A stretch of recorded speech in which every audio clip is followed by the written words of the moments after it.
प्यारे बच्चों, good morning. We are discussing the topic basic accounting terms. बच्चों, today we are going to discuss a very important topic, that is expenditure. What do you mean by expenditure? बच्चों, ये word accountancy में बार बार use होगा, तो इसलिए आज आपने ध्यान से समझना है कि एक्सपेंडिचर क्या होता है। बच्चों, एक्सपेंडिचर का मतलब है खर्चा। कोई भी खर्चा हम करते हैं। फॉर एग्जाम्पल, आपने बिजनेस के लिए कोई एसेट परचेज करनी है। बिजनेस के लिए आपने फर्नीचर परचेज करना है, बिल्डिंग परचेज करनी है, गाड़ी परचेज करनी है, ठीक है, या आपने गुड्स परचेज करनी है, माल खरीदना है। बच्चों, बिजनेस में हम एसेट्स भी लेते हैं, गुड्स भी लेते हैं और सर्विसेज भी लेते हैं। एसेट्स लेनी पड़ती है, फर्नीचर है, लैंड एंड बिल्डिंग है, गाड़ी है, गुड्स हमें खरीदनी पड़ती है और सर्विसेज की भी हमें जरूरत पड़ती है। जैसे मैं कल परसों भी कह रहा था कि BSNL, जियो कंपनी, ये कंपनीज हमें क्या प्रोवाइड कर रही है? Services, right. तो एसेट्स लेने के लिए, गुड्स लेने के लिए, सर्विसेज लेने के लिए हमें पेमेंट करनी पड़ेगी। उसी को हम क्या कहते हैं? एक्सपेंडिचर। समझ रहे हो बच्चों? मैंने दुकान के लिए फर्नीचर खरीदा 10,000 रुपीज, ये एक्सपेंडिचर है। मैंने गुड्स परचेज की है वर्थ ₹50,000, ये भी एक्सपेंडिचर है। मैंने बिजली का बिल भरा, इलेक्ट्रिसिटी चार्जेस पेड 5,000, ये भी एक्सपेंडिचर है। तो एक्सपेंडिचर का मीनिंग क्या होगा? Any payment of cash, any payment of cash और इनकरिंग अ लायबिलिटी। ये अभी मैं आपको बताऊंगा, इनकरिंग अ लायबिलिटी किस लिए? For the purpose of acquiring assets, goods और सर्विसेज।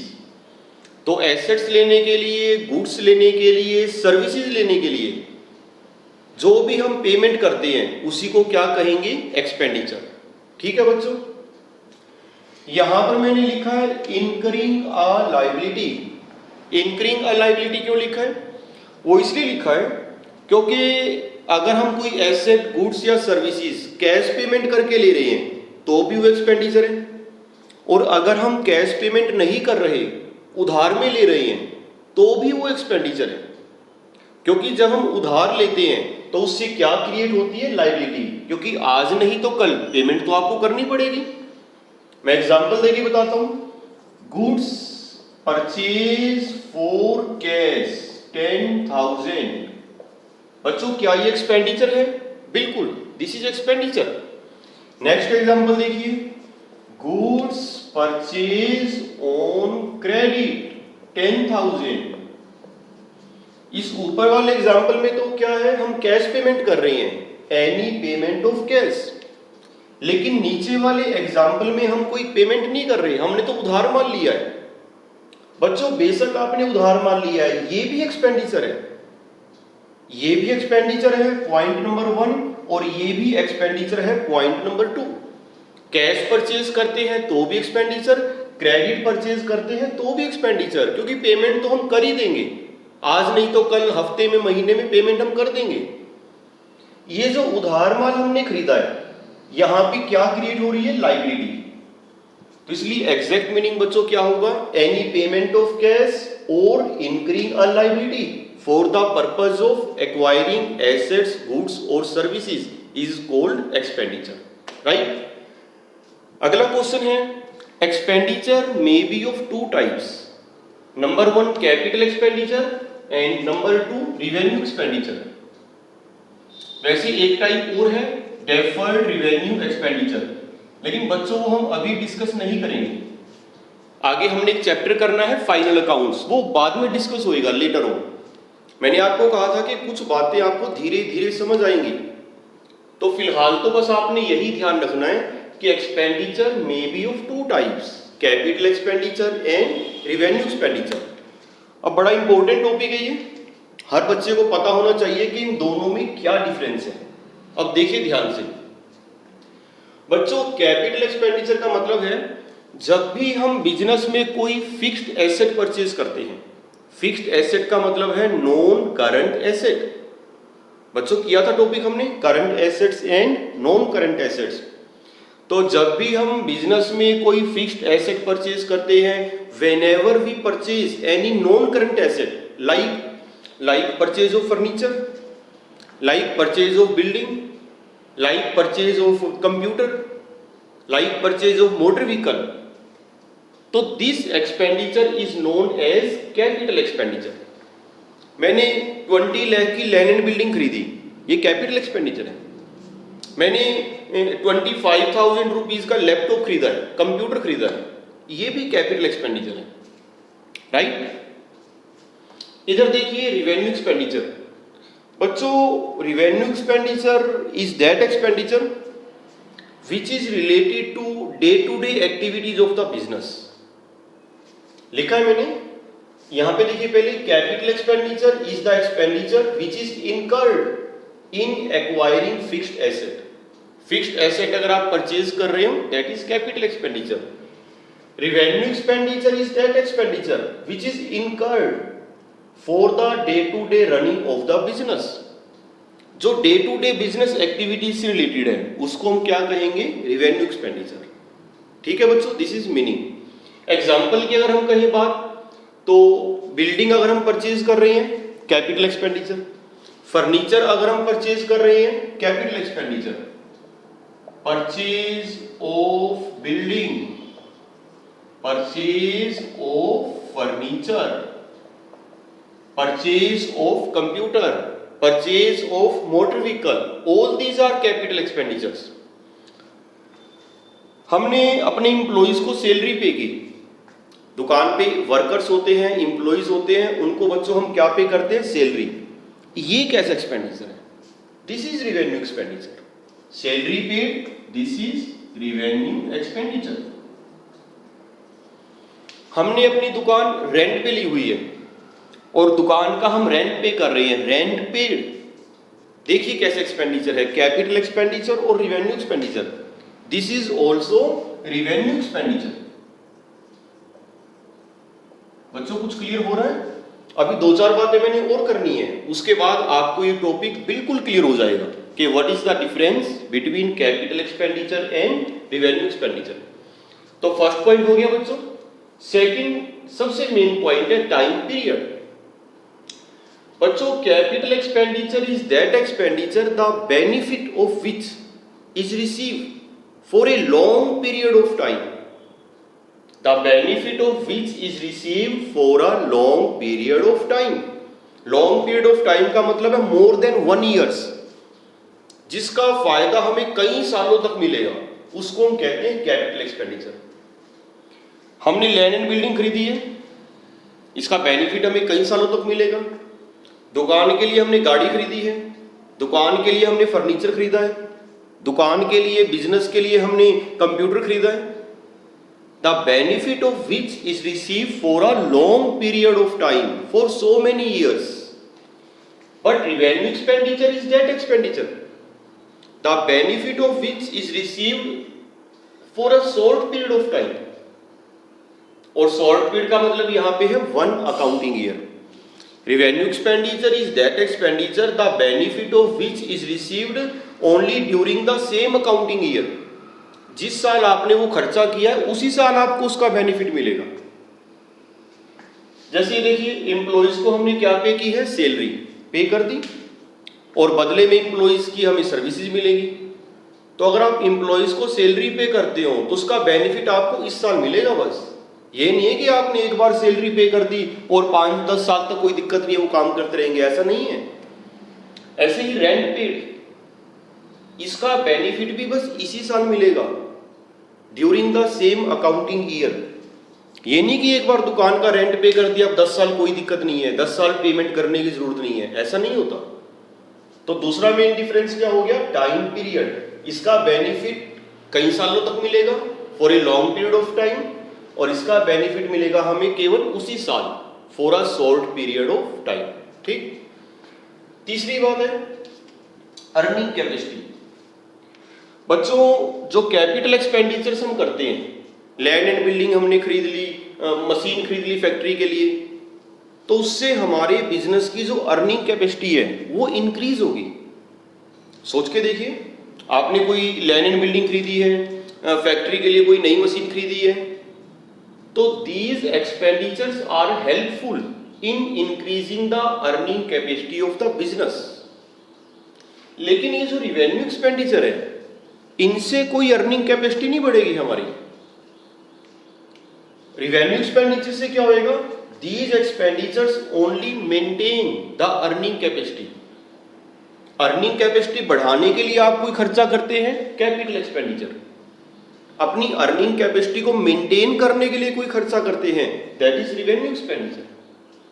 समझ रहे हो बच्चों?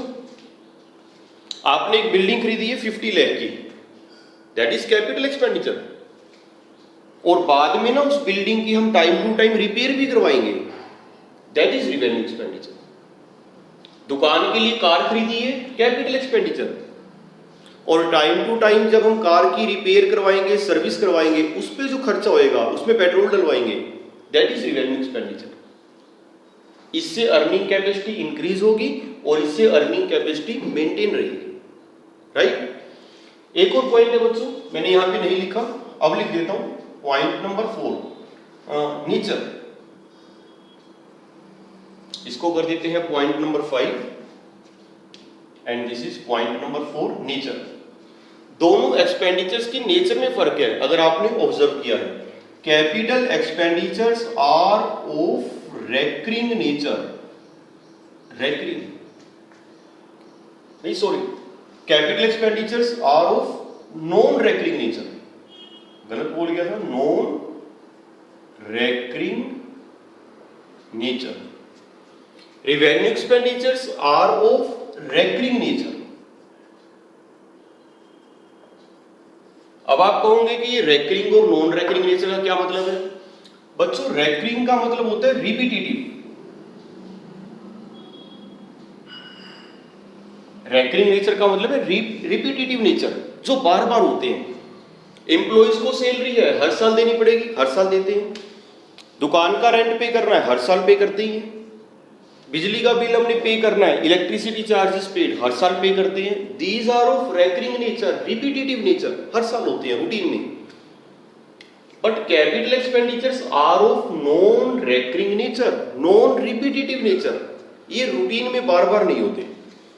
समझ रहे हो? आपने लैंड एंड बिल्डिंग खरीदी है तो खरीदी है, ये नहीं है कि हर साल हम उसको रूटीन में खरीदेंगे, ऐसा नहीं होता नॉर्मली।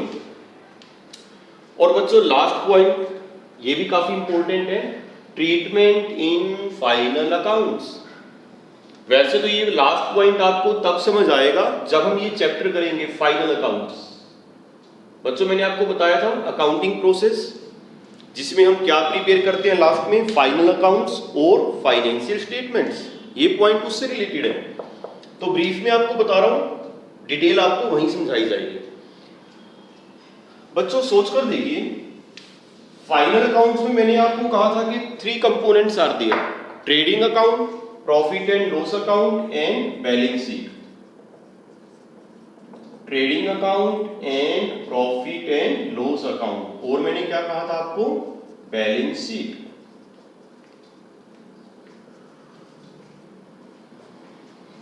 बच्चों, जो trading account and profit and loss account है, ये तो इकट्ठा ही बनता है, हेडिंग इकट्ठी डलती है।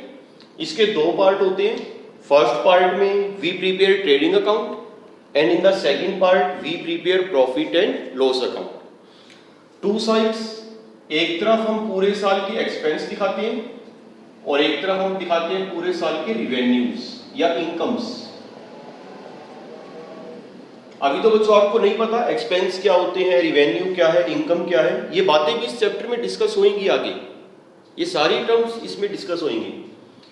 तो फिलहाल ब्रीफ में बता रहा हूं कि एक तरफ तो आएंगे एक्सपेंस, पूरे साल के खर्चे, एक तरफ आएंगी पूरे साल की इनकम्स, और फिर उन दोनों का होता है कंपैरिजन, राइट? इनकम्स का टोटल अगर ज्यादा है, सपोज यहां का टोटल है 1 लाख या 7 लाख, 7 लाख, और यहां का टोटल है 5 लाख। एक बार बच्चों मैंने पहले भी आपको बताया था कि रिवेन्यूज इनकम्स का टोटल ज्यादा है 7 लाख, एक्सपेंसेस का टोटल कितना है, केवल 5 लाख। डिफरेंस कितना हो गया, 2 लाख। इस 2 लाख को क्या कहेंगे, प्रॉफिट। प्रॉफिट। अगर प्रॉफिट एंड लॉस अकाउंट की बात करें तो ये नेट प्रॉफिट आ गया, राइट। ये बैलेंस शीट है जिसमें भी दो साइड होती है, एसेट्स और liability. Liability side liability as well as capital, हम दोनों आइटम दिखाते हैं, बताया था आपको। अब देखिए जो लास्ट पॉइंट है, accounting treatment in final accounts, कि फाइनल अकाउंट्स बनाते वक्त हम कैसे ट्रीटमेंट करेंगे। देखिए बच्चों, आपने भी दिमाग लगाना है। ये हम trading account, profit and loss account बना रहे हैं। चलो प्रॉफिट एंड लॉस अकाउंट ही बना रहे हैं, क्यों बना रहे हैं? So that we can calculate profit और लॉस। अभी क्वेश्चन मैं आपसे पूछ रहा हूं, यहां पर हमने दिखाई है पूरे साल की इनकम्स, यहां पे पूरे साल के एक्सपेंस। अब मेरा क्वेश्चन ये है कि नेट प्रॉफिट और नेट लॉस कैलकुलेट करते वक्त, while calculating net profit or net loss, ध्यान से सुनना मेरा question, while calculating net profit or net loss, which type of expenditures should be considered? Which type of expenditure should be considered? यहां पे कौन से खर्चे हमें दिखाने चाहिए? ऑप्शन दे रहा हूं आपको, रिवेन्यू एक्सपेंडिचर और कैपिटल एक्सपेंडिचर और बोथ। यहां पे हम रिवेन्यू एक्सपेंडिचर दिखाने चाहिए या कैपिटल एक्सपेंडिचर दिखाने चाहिए या दोनों दिखाने चाहिए for the calculation of net profit और नेट लॉस? सोचिए, 15 सेकंड आपको मैं दे रहा हूं, सोचिए। Which type of expenditure should be taken into consideration while calculating net profit or net loss? Trading account and profit and loss account में कौन से एक्सपेंडिचर हमें शो करने चाहिए? देखो बच्चों, आपका मन क्या कहता है? चलो मैं ही बता रहा हूं बच्चों। Trading account and profit and loss account में प्रॉफिट कैलकुलेट करते वक्त we consider only and only revenue expenditure, only and only revenue expenditure, not capital expenditure. हमने वो एक्सपेंडिचर दिखाने हैं which are related to day activities of the business, which are incurred for the day-to-day running of the business, which are of recurring nature, वो expense दिखानी है। Capital expenditure आपने नहीं दिखाने और दिखाने भी नहीं चाहिए अगर आप ध्यान से सोचोगे। वर्कर्स को सैलरी पे की है, बिल्कुल दिखाएंगे। दुकान का रेंट पे किया है, बिल्कुल दिखाएंगे। ठीक है, गुड्स परचेज की है, बिल्कुल दिखाएंगे, क्योंकि गुड्स जब हम परचेज करते हैं, ये बात रह गई थी बच्चों, गुड्स परचेज, कैपिटल एक्सपेंडिचर और रिवेन्यू एक्सपेंडिचर। सोचिए, परचेज ऑफ गुड्स, माल खरीदा है बच्चों, this is revenue expenditure. Purchase of goods, this is also revenue expenditure. खरीदते रहते हैं माल हम, ये कोई फिक्स्ड एसेट नहीं है। तो सैलरी पे की है, रेंट पे किया है, गुड्स परचेज की है, रिवेन्यू एक्सपेंडिचर यहां दिखाएंगे, कैपिटल एक्सपेंडिचर यहां पे नहीं आएगा। मान लीजिए हमने कोई दुकान खरीदी है इस साल, लैंड एंड बिल्डिंग, और लैंड एंड बिल्डिंग बच्चों हमने खरीदी है 25 लाख की। कितने की? 25 लाख। अब ये थोड़ी कि वो एक्सपेंडिचर हम यहां दिखाएंगे कि देखो जी 25 लाख की हमने दुकान खरीदी है, खर्चा हो गया 25 लाख, और बाद में हम पता क्या कहेंगे? हम कहेंगे कि एक्सपेंस तो बहुत ज्यादा हो गए, 30 लाख इतना खर्चा हो गया, और इनकम्स तो हमारी है ही नहीं, नुकसान हो गया, नेट लॉस हो गया, गलत हो गया। ऐसा नहीं करना। अगर आपने 25 लाख की दुकान खरीदी है, 50 लाख की कोई दुकान खरीदी है, तो ये थोड़ी कि इस साल में घाटा हो गया, ऐसा नहीं है। सोचिए, आपने गाड़ी ली दुकान के लिए 10 लाख की, तो वो एक्सपेंडिचर थोड़ी यहां दिखाएंगे। आप लिखोगे जी 10 लाख की गाड़ी ली है, और फिर कहोगे जी एक्सपेंस ज्यादा हो गए, इनकम कम है, हमारा तो लॉस हो गया इस बार। ऐसे थोड़ी लॉस होता है बच्चों, मेरी बात समझ रहे हो? While calculating net profit or net loss, while preparing trading account and profit and loss account, only and only revenue expenditures are taken into consideration. Capital expenditures यहां नहीं दिखानी। फिर क्वेश्चन है कि कैपिटल एक्सपेंडिचर दिखाएंगे कहां? बच्चों, कैपिटल एक्सपेंडिचर हम दिखाएंगे बैलेंस शीट में, और बैलेंस शीट में भी किस साइड? सोचिए, एसेट के लायबिलिटी। एसेट, अगर हमने लैंड एंड बिल्डिंग परचेज की है तो आपने कहां दिखानी है? Asset side, 25 lakh. दुकान के लिए गाड़ी खरीदी है, कार, मोटर व्हीकल, 10 लाख, वो यहाँ दिखानी है। बच्चों कुछ हुआ क्लियर? वैसे मैंने आपको पहले ही कहा था कि जो लास्ट पॉइंट है, जब हम फाइनल अकाउंट्स वाला चैप्टर करेंगे तो वहां पे इसको डिटेल में करेंगे, राइट? फिलहाल तो ब्रीफ में डिस्कस कर रहे हैं, जैसे जैसे हम आगे बढ़ते रहेंगे आपको सारी बातें क्लियर होंगी। तो लास्ट पॉइंट एक बार फिर रिपीट कर रहा हूं, accounting treatment in final accounts. Capital expenditures are shown in the balance sheet, revenue expenditures are shown in trading account and profit and loss account। तो टोटल डिफरेंस कितने हो गए बच्चों? 5। Number 1 meaning, number 2 time period, number 3 earning capacity, number 4 nature, recurring और non recurring, और number 5 accounting treatment in final accounts. Example मैंने आपको ऊपर बता ही दिए थे। तो this is all about expenditure. ये था बच्चों expenditure, very very important topic जो हर बच्चे को पता होना चाहिए। देखिए कुछ क्लियर हुआ या नहीं हुआ? आप स्क्रीनशॉट ले सकते हैं बच्चों।